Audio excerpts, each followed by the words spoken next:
Helping us to analyze what this situation says about the current state of politics is Jeremy Stalnecker, the executive director of the Mighty Oaks Foundation. Jeremy, it's always a pleasure to have you here. Sure. So I want to start first of all about Schumer's remarks and kind of broaden this out, since it is kind of a more expansive topic than we're kind of just focusing on right now. But in regard to the comments yesterday, what does that tell you about the state of politics that we're in right now?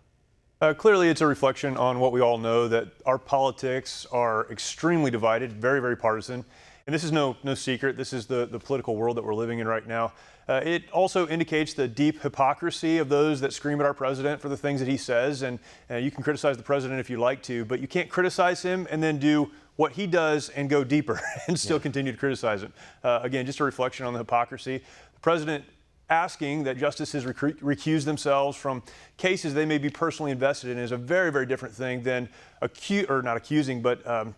going after justices and threatening them and leaving that open to interpretation. But probably the bigger thing that's happening, and the reason people threaten and bully and do those things without fact, is because they don't have fact and because they're scared. And I think more than anything, this speaks to how important the issue of abortion is right now, how scared the Democratic Party is and the left is about what will come out of the Supreme Court. This is an extremely important issue, one that they've gained ground on for many, many years. They look down the road and accept or believe that they're going to lose ground. And this, I think, you get beneath the headline, beneath the noise, beneath the smoke screen, and that's what you see. A very, very important issue that they're very concerned they're going to lose. And I do want to talk about that in a little bit more, but first I want to focus on the courts. Right. That used to be something that was known to be sacred. You don't kind of talk about judges. You don't really kind of criticize decisions. It's the idea that these people are interpreting the law. It shouldn't be necessarily their own politics. This has become political over the past couple of years. We've talked about Democrats, for example, talking about court stacking, maybe cycling these judges in and out, and it all comes back to the idea that conservatives now hold a majority on that court. Do you think that this is something that we're seeing the courts, or at least the sanctity of the courts, deteriorating before our eyes? I think we're seeing a fight with the courts, and the various branches of government have always historically fought against one another.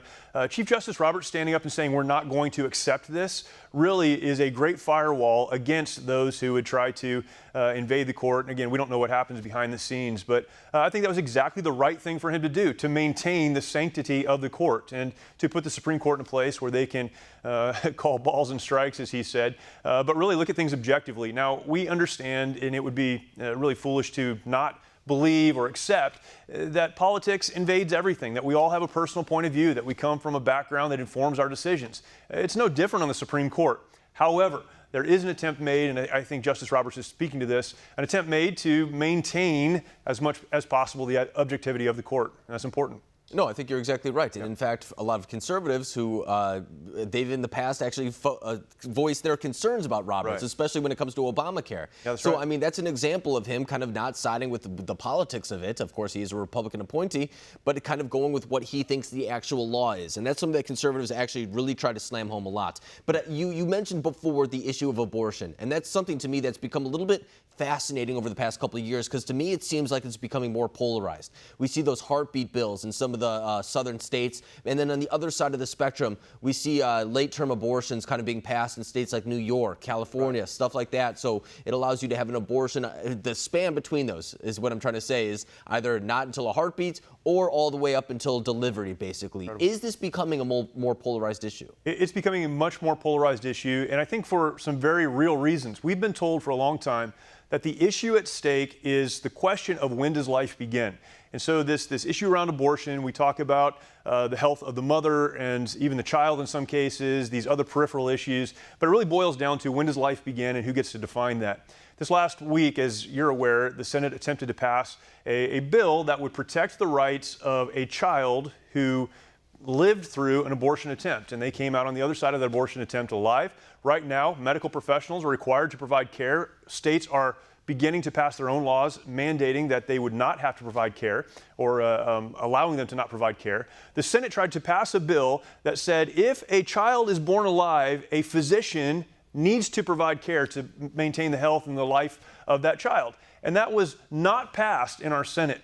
So what we've been told is that really it's when does life begin, the viability of life outside of the womb, and all of these questions we've been struggling with. And so even very conservative people have said, well, these are real issues, and scientifically we'll get back to a place where people will understand this, and when we can demonstrate that the heartbeat starts at this point, or brain waves begin at this point, or viability happens at this point, then everyone will get on board.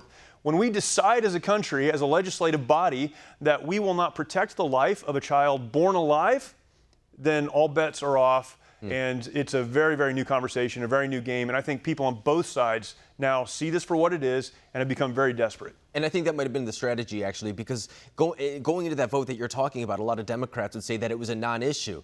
And then all you really have to do to combat that point is pull up that video of Virginia Governor Ralph Northam. Yep. I mean, he is on tape saying exactly what they're trying to prevent on videotape. So there's no question that it exists, but it comes back to the idea that a lot of people don't even want to be having this debate. And I'm glad that you came on and did have this debate, because it's an important topic. Jeremy Stalnecker, thank you very much for joining us. Thank you.